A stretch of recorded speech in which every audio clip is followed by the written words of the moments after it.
Assalamualaikum warahmatullahi wabarakatuh. Salam Om Swastiastu, Namo Buddhaya, salam kebajikan. Selamat pagi Bapak dan Ibu yang terhormat.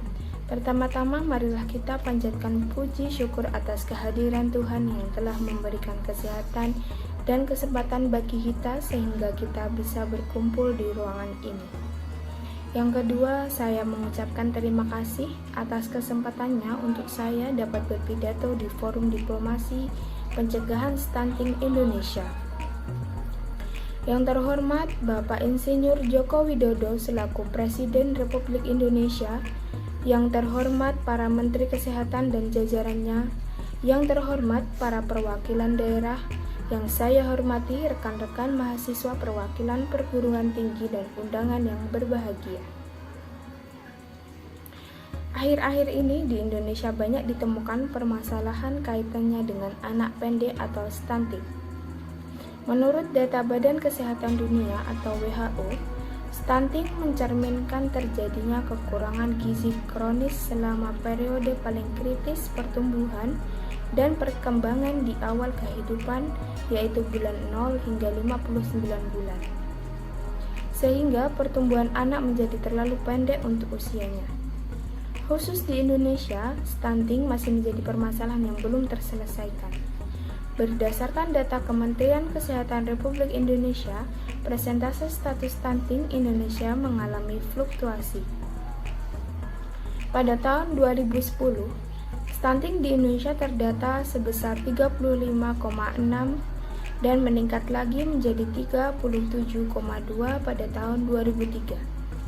Hasil pemantauan status gizi pada tahun 2015 menunjukkan bahwa sebesar 29% balita di Indonesia mengalami stunting. Meskipun terjadi penurunan prevalensi status tinggi yaitu 30 hingga 39% ke rendah dari 20 hingga 29%, prevalensi ini belum cukup memenuhi kriteria WHO mengenai batas maksimum prevalensi stunting untuk kepentingan kesehatan masyarakat, yaitu kurang dari 20%. Data lapangan menyatakan bahwa Indonesia masuk dalam kategori jumlah balita yang mengalami stunting dengan urutan ketiga di tingkat regional Asia Tenggara atau Southeast Asia Regional SEAR. Selain itu, dalam kurun waktu 3 tahun terakhir, menurut pemantauan status gizi, stunting mengalami prevalensi tinggi jika dibandingkan dengan permasalahan status gizi lainnya seperti gizi kurang, kurus, dan gemuk.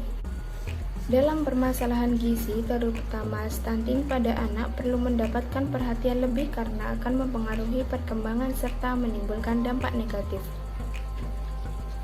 Hal yang akan dialami anak seperti gangguan otak, kecerdasan, pertumbuhan fisik, dan metabolisme tubuh. Kemudian menurunnya kemampuan kognitif, prestasi belajar, dan kekebalan tubuh. Terdapat beberapa ciri anak mengalami stunting, yaitu diantaranya keterlambatan dalam pertumbuhan, lambatnya pertumbuhan gigi, tidak maksimalnya tingkat perhatian dan memori belajar, mengalami keterlambatan pubertas, dan menjadi pendiam, tidak banyak melakukan eye contact di usia 8 hingga 10 tahun. Kemudian, terdapat 3 hal yang harus diperhatikan dalam pencegahan stunting menurut Menteri Kesehatan Republik Indonesia Nila Farid Mulok, yaitu perbaikan terhadap pola makan, pola asuh, serta perbaikan sanitasi dan akses air bersih. Tidak bisa dipungkiri bahwa kesehatan hewan dan tumbuhan juga mempengaruhi kesehatan manusia terkait sumber pangan dan interaksi keduanya dalam keseharian. Sehingga penyelesaian masalah kesehatan dengan konsep One Health akan berpotensi memberikan solusi yang lebih komprehensif daripada pendekatan keilmuan yang terkotak-kotak baik dalam usaha promotif, preventif, kuratif, rehabilitatif, maupun pembiayaan. Saat ini, strategi pencegahan stunting terus dikembangkan. Upaya ini bertujuan agar anak-anak Indonesia dapat tumbuh dan berkembang secara optimal dan maksimal dengan disertai kemampuan emosional, sosial, dan fisik yang siap untuk belajar serta mampu berinovasi dan berkompetisi di tingkat global. Mari bersama-sama berkolaborasi untuk wujudkan Indonesia sehat dan terhindar dari kasus stunting. Wassalamualaikum warahmatullahi wabarakatuh.